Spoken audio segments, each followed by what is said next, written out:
All right, crowdsourcing.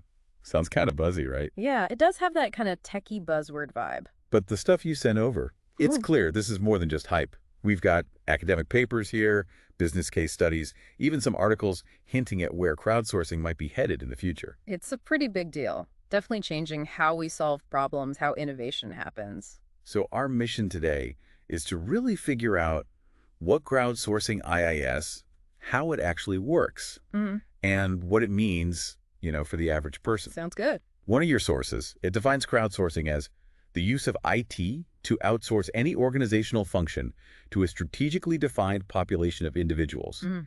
in the form of an open call. Bit of a mouthful, huh? It is, but it kind of gets at the core of it, right? Using Uh-huh. technology to connect with a ton of potential contributors. Yeah, but maybe we can simplify it a bit, make it more relatable. Definitely. I like to think of it as tapping into collective intelligence, like literally the wisdom of the crowd. Okay, I like that. Collective intelligence. So like the idea that a bunch of people working together can actually be smarter than one expert. Exactly. Think of it like an ant colony. One ant on its own might wander around aimlessly, but the whole colony working together, they can find the most efficient route to food. They're creating a system that's smarter than any single ant could be. Okay, I get it. So it's not just about getting more opinions, it's about getting a more intelligent system through that collaboration. Right. Now, I gotta say, your notes also mentioned like a million other related terms. Open innovation, citizen science, even things like human sensor and crowd sensing. Yeah, it can get a little overwhelming. It's a lot. Yeah. So maybe let's break it down into some key types of crowdsourcing. I noticed your sources had some pretty clear examples. Okay, yeah. So first off, you've got crowdfunding. That's like Kickstarter, Indiegogo. Right, so people pull their money online to back a project they believe in. Yeah. And you've got some real success stories in your notes.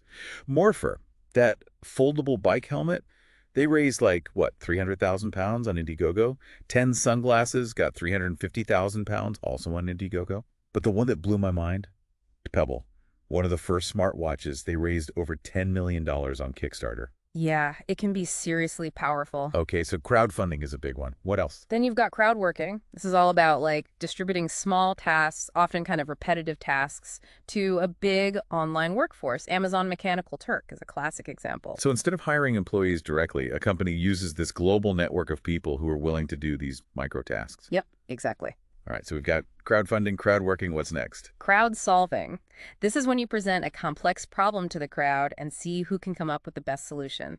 Platforms like Incentive and Atizo, they specialize in that. It's like a giant online brainstorming session, but with real-world implications. Exactly. Makes sense. And then finally, there's, Crowd voting, using the judgment of the crowd, collectively to make decisions. oh, right, like ranking things or choosing between options. Exactly. Think about Reddit. Users upvote and downvote content, and that directly affects what gets seen and discussed. Classic crowd voting. Okay, so we've got our four types. Crowdfunding, crowd working, crowd solving, and crowd voting. That's a pretty diverse range, huh? It really shows the power of tapping into this collective intelligence like we were talking about before. Right, right. Okay, but all this sounds super cool in theory. But why should anyone actually care? What are the real tangible benefits of using crowdsourcing?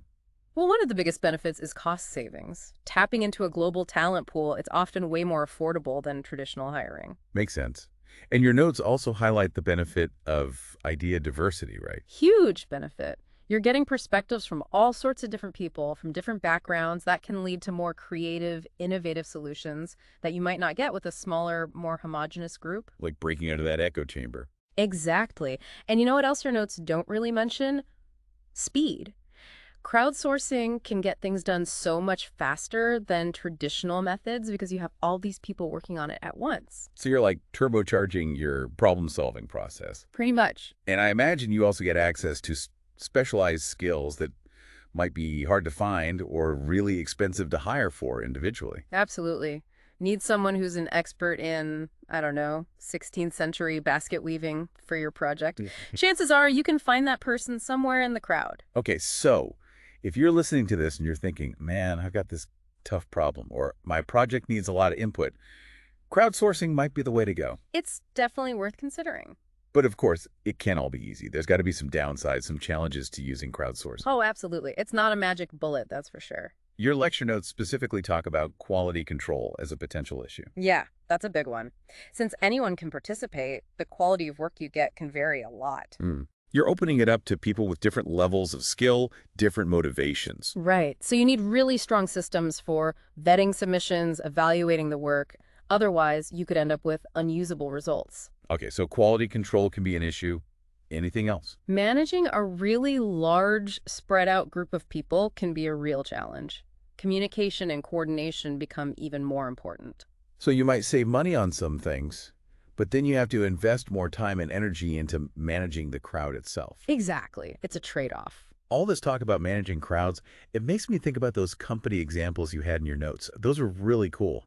Any of them stand out to you? Definitely. Starbucks, my Starbucks idea is a great one. Oh, yeah. I've seen that online.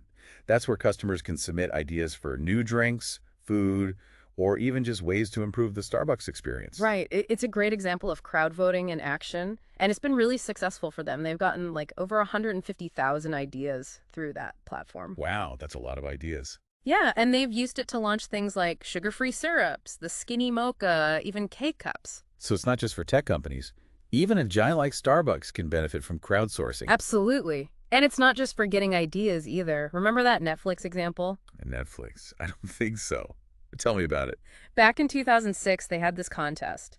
$1 million prize to anyone who could improve their movie recommendation algorithm by at least 10%. Seriously, $1 million for a better recommendation system. Yeah, they were serious about those recommendations, and it worked. Over 51,000 people from all over the world participated. Wow. The winning team, they came up with a new system called Cinematic. So Netflix got a better algorithm. They sparked all this innovation and probably got tons of valuable data from the contest itself. Exactly. Okay, this is making me really rethink crowdsourcing. It's clear there's a lot of potential here. Tons of potential. But before we get too far ahead of ourselves, let's look at what's next. What's coming down the pike for crowdsourcing? Your notes have a section on future trends. Want to dive into those? Sure. One of the most interesting trends, I think, is the rise of DAOs. DAOs. I've heard the term, but I'm not sure I totally get it. It stands for Decentralized Autonomous Organizations. Basically, it's a whole new way of running an organization. Using blockchain technology, it's run by a distributed network, not a traditional hierarchy. So instead of a CEO calling the shots, you've got this network of people making decisions together. Yeah, and these decisions are all encoded in smart contracts on the blockchain. It sounds complicated. It is. It's pretty complex. It's still early days for DAOs, but they could completely change how we think about organizations. Okay, gotta admit, that's kind of mind-blowing. Right. So how does crowdsourcing fit into these DAOs? Well, DAOs often rely on crowdsourcing principles, leveraging the contributions of a large network. So it's like you're crowdsourcing the entire organization, not just a single project. Exactly. Okay, so DAOs are one big trend. What else is on the horizon? Well, the pandemic had a huge impact. All that remote work, online collaboration, it really sped up the adoption of crowdsourcing. Yeah, that makes sense. When everyone's working from home, connecting online, it's easier to tap into that global talent pool. Exactly. So it seems like crowdsourcing is here to stay, and it's probably going to become even more common. Definitely. But we can't ignore the human side of all this. There's some ethical things we need to think about with crowdsourcing, right? Absolutely. As it grows, these ethical considerations become even more important. It's like we're entering a new frontier, and we need to make sure we're doing it responsibly. I agree. So what are some of the key ethical challenges that we need to be aware of? Well, one of the big ones is intellectual property rights. When you have a whole crowd contributing ideas, who owns those ideas? How do you make sure people get credit and are compensated fairly? Yeah, it's like this giant brainstorming session, but there's real value in those ideas. Right. So platforms and organizations, they have to be really upfront about ownership, about compensation. There needs to be clear agreements in place to protect everyone involved. Okay, intellectual property, what else? Fair compensation. We touched on this earlier, but it's worth repeating. Are crowd workers being paid fairly for their time and effort? Are they being exploited? Or are they being offered a living wage? Right, especially on those crowd-working platforms where people are doing small tasks for relatively low pay. Exactly. We need to remember that these are real people, often working hard to make a living. They deserve to be treated fairly. Couldn't agree more.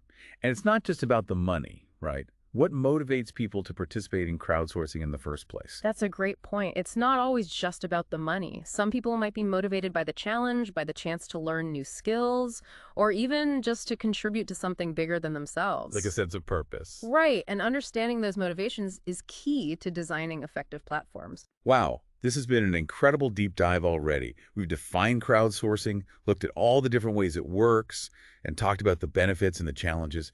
We even peeked into the future a little bit. I feel like I've learned so much. Me too. But before we let our listeners go, I want to leave them with something to think about.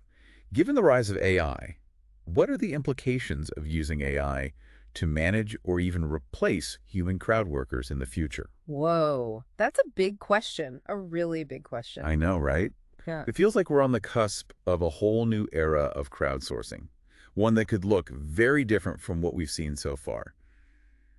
But that's a discussion for another time, I think. Definitely a lot to unpack there. Thanks for joining me on this deep dive into crowdsourcing. My pleasure. We'll be back soon with another episode exploring a new and exciting topic. Until then, keep learning, keep questioning, and keep exploring. That is a big question. Lots to consider there. No kidding. It's like we're on the verge of this whole new era of crowdsourcing where the crowd itself could look totally different. Definitely a possibility. Imagine AI algorithms managing these huge networks of crowd workers, assigning tasks, evaluating performance, maybe even giving feedback. Whoa. It's like the ultimate efficiency machine. But it feels a little, I don't know, unsettling too. I get it. Raises a lot of questions, like fairness, transparency, potential for bias even. Exactly. Like if an AI is deciding who gets hired for a task, how do we know it's not discriminating? You know, based on things like race, gender, location. And even if it's designed to be fair, how do we know how it's making those decisions? If someone's rejected for a task, will they even understand why? And what about all those people whose jobs might be replaced? If AI can manage or even do a lot of these tasks, what happens to the human crowd workers? All valid concerns. It really highlights the need for some careful thinking here. We need ethical guidelines as we bring AI into the world of crowdsourcing. That's not just about building cool tech, it's about using it responsibly, making sure it benefits everyone. Definitely. So I've talked about the risks, but are there any potential benefits to using AI and crowdsourcing? Oh yeah, definitely. AI has the potential to make these platforms more efficient, more accessible, and even more equitable. Okay, how so? Think about it. AI could be used to match workers with the tasks they're best suited for, based on skills, interests. That could lead to more job satisfaction, better productivity. Like a super matchmaking service for crowd workers. Pretty much. Yeah. And it could even personalize learning opportunities, help workers develop new skills, advance their careers. So instead of just being a place for like low-paying gigs, crowdsourcing platforms could become a path to more meaningful work. That's the idea. Of course, it all comes back to doing it right. We need ethical AI development, but the potential is huge. This is making me kind of excited about the future of crowdsourcing. It's not just about getting tasks done, it's about empowering people, Ah, creating opportunities. exactly. And that's what I love about this field. It's always changing, evolving. We're really just at the beginning. So much potential. But let's bring it back to the present for a minute. You highlighted some key themes from these sources that you were particularly interested in. You mentioned wanting to make sure we touched on the different types of crowdsourcing, the benefits and challenges, and how it's being used in different fields. Yeah, that's right. And also the role of different tools and technologies like AI and blockchain, and how they're supporting crowdsourcing, and of course those future trends and what kind of impact crowdsourcing might have down the line. I think we've covered most of those, but it never hurts to double check, make sure we're on the same page. Sounds good. Okay, so just to recap, we've talked about crowdfunding, crowd working, crowd solving, crowd voting, all these different models within crowdsourcing. We've looked at the advantages like cost savings and idea diversity, and we've talked about the challenges like maintaining quality control. And we've seen how companies are actually using it, right? Those examples from Starbucks and Netflix were pretty cool. And we've also touched on the tech side of things, AI, blockchain, how those are shaping the future of crowdsourcing. Right. And of course, all those ethical things we need to be careful of, intellectual property, fair pay for workers, AI's potential impact. It's a lot to consider, but it's all part of making sure crowdsourcing is used for good. Exactly. Yeah. There's one theme we haven't really explored yet, the idea of using crowdsourcing for like social good and citizen science. Oh, good point. Yeah, we should definitely talk about that. It's a really important reminder that crowdsourcing isn't just about profits and efficiency, it can be used to make a real difference in the world. Totally. So let's dive into that. Got any good examples of how crowdsourcing is being used to tackle social problems or to advance scientific knowledge? So many. One of the most inspiring, I think, is the Zooniverse platform. Have you heard of it? Vaguely. It rings a bell, but remind me what it is. It's a citizen science platform. It uses volunteers from all over the world to help with real scientific research. Citizen science. So everyday people are helping make scientific discoveries. Yep. Through crowdsourcing, they've got all sorts of projects in Zooniverse, stuff like analyzing images from space telescopes, classifying galaxies, tracking animal migration, even transcribing historical documents. That's amazing. It's like democratizing science, making it accessible to anyone with an internet connection. Exactly. And it's been incredibly successful. Zooniverse projects have led to the discovery of new planets, supernovae, even new species of animals. Seriously. That's so cool. It's not just, armchair scientists messing around online. Yeah. These citizen scientists are making real contributions. Real contributions. And a lot of these projects, they require analyzing huge amounts of data, way more than a small team of scientists could handle on their own. It's like this massive brain power boost. And I bet the volunteers get a lot out of it, too. Oh, for sure. It's a win-win. Volunteers get to learn about cool stuff, contribute to meaningful research, and be part of this global community. And scientists get to do their work faster and make discoveries they might not have been able to otherwise. Right. Okay, so citizen science is one big area. What about crowdsourcing for social good more broadly? Tons of examples there, too. Crowdsourcing is being used to address all sorts of social problems, from poverty and hunger to disaster relief and environmental stuff. Like what? Give me some specifics. Well, we talked about Kiva before, that micro-lending platform that helps entrepreneurs in developing countries. Oh, yeah, right? Yeah. People make small loans to help others start businesses. Exactly. And it's all powered by crowdsourcing.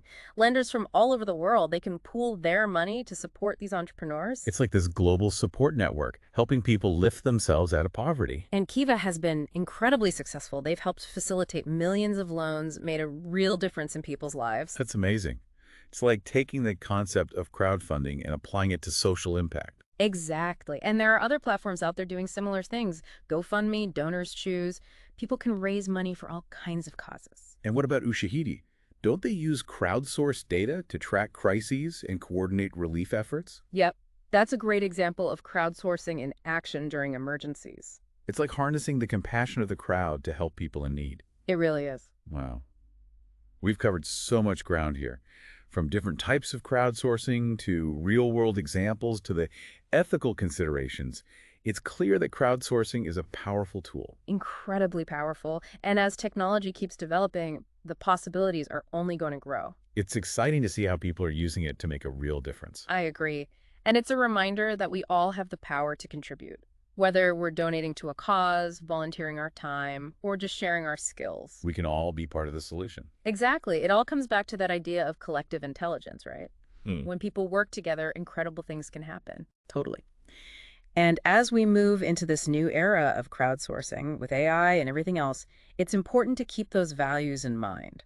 Collaboration, compassion, ethics. Absolutely. It's not just about what we can do with crowdsourcing, it's about what we should do. Well said. So what's next? Where do we go from here?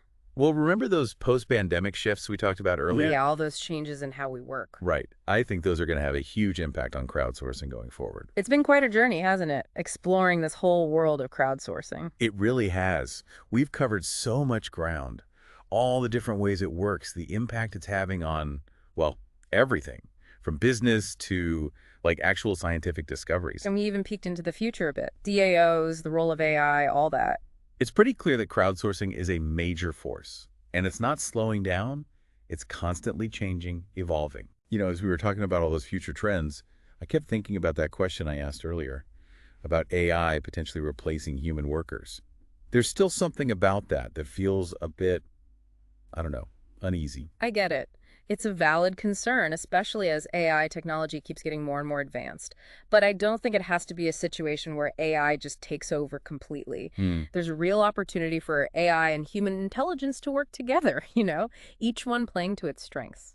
So instead of replacing humans, AI could actually make them better at crowdsourcing. Exactly. Think about it. What if AI handled all the more routine, repetitive tasks? Things like data entry, tagging images, maybe even that first level of content moderation. That would free up human crowd workers to focus on the stuff that requires more creativity, critical thinking, those uniquely human qualities. Okay, yeah. So AI becomes this super efficient assistant, making the whole process smoother and letting humans focus on the things they're really good at. Exactly. It's about finding that right balance, creating a kind of partnership between humans and AI within the crowdsourcing world. I like that. It's not humans versus machines. It's humans and machines working together to achieve something even bigger. And who knows, maybe this kind of collaboration could lead to some seriously amazing things. New ways of solving problems, totally new kinds of creativity. As humans and AI learn from each other, push each other's limits. That's a future I can get behind. It feels like we're on the edge of something really big here, a new era for crowdsourcing, where the possibilities are, I don't know, endless. It's a pretty incredible time to be witnessing all this firsthand, and as we move forward, it's so important to remember all those ethical considerations we talked about. Right, we need to make sure that crowdsourcing, especially as it gets more intertwined with AI, is used responsibly, ethically. Transparency, fairness, accountability, those have to be the guiding principles as we navigate this new landscape. This has been an amazing deep dive. Seriously, thank you so much for sharing all your knowledge and insights with me. It's given me a lot to think about. It's been my pleasure. Crowdsourcing is such a fascinating field, so many challenges, so much opportunity. I love getting to discuss it. And to our listener, thank you for sending us these sources. I hope this deep dive has given you a new appreciation for the power of crowdsourcing and how it might shape, well, everything.